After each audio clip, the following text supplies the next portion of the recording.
પાસે 3 રિપોર્ટ્સ છે, પરંતુ પહેલો રિપોર્ટ છે ખૂબ જ ઇન્ટરેસ્ટિંગ છે, જેમાં ખાસ કરીને CLSA તરફથી ભારતની સ્ટ્રેટેજિક પર તેમને પોતાનો રિપોર્ટ જાહેર કર્યો છે અને ત્યાં તેમનું કહેવું છે કે ખાસ કરીને કે વર્તમાન સરકારની જે નીતિઓ છે, જેમાં ખાસ કરીને 54 એવી સરકારી કંપનીઓ છે જેના પર એક સારો એવો પોઝિટિવ ઇમ્પેક્ટ જોવા મળ્યો છે, જેનો કંપનીને ખૂબ જ ફાયદો થયો છે।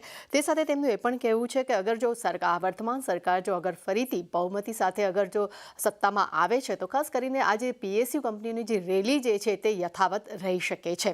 તેમાં ખાસ કરીને L&T, NTPC, NHPC, PFC, ONGC, IGL, મહાનગર ગેસ આ બધે તેમના ટોપિક્સ તેમાં સામેલ થતા જોવા મળી રહ્યા છે, જેમાં ખાસ કરીને બીજા અગર શેર્સની વાત કરીએ તો ભારતી એરટેલ, ઇન્ડસઇન્ડ ટાવર, રિલાયન્સ આ બધા પણ તેમના ટોપિક્સ પર જોવા મળી રહ્યા છે। ત્યાં જ નોન PSU સરકારી સ્ટોક છે, જેમાં ખાસ કરીને અશોક લેલેન્ડ, અલ્ટ્રાટેક તેમની પર ખાસ નજર અત્યારે CLSA રાખી રહ્યા છે। આ સાથે તેમનું એ પણ કહેવું છે કે FY24માં બેન્કોએ ભારતના શ્રેષ્ઠ જે રિસ્ક રેવોર્ડ છે તેને તરીકે પણ તેઓ હાલમાં જોઈ રહ્યા છે।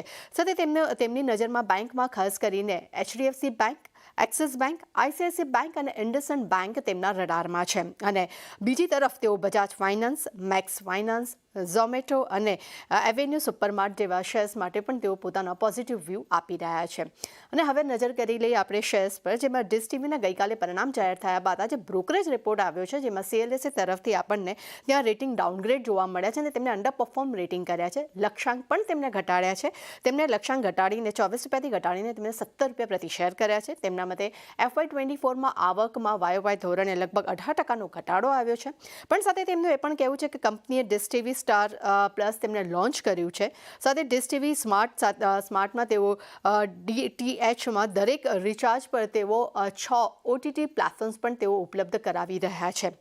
સાથે FY25-26 માટે આવક અને એબિડા જે છે તે 3થી 10% ઘટવાના પણ અનુમાન તેમના તરફથી જોવા મળી રહ્યા છે, એટલે કે નેગેટિવ રિપોર્ટ્સ આપણને ડિશ ટીવી માટે જોવા મળી રહ્યો છે।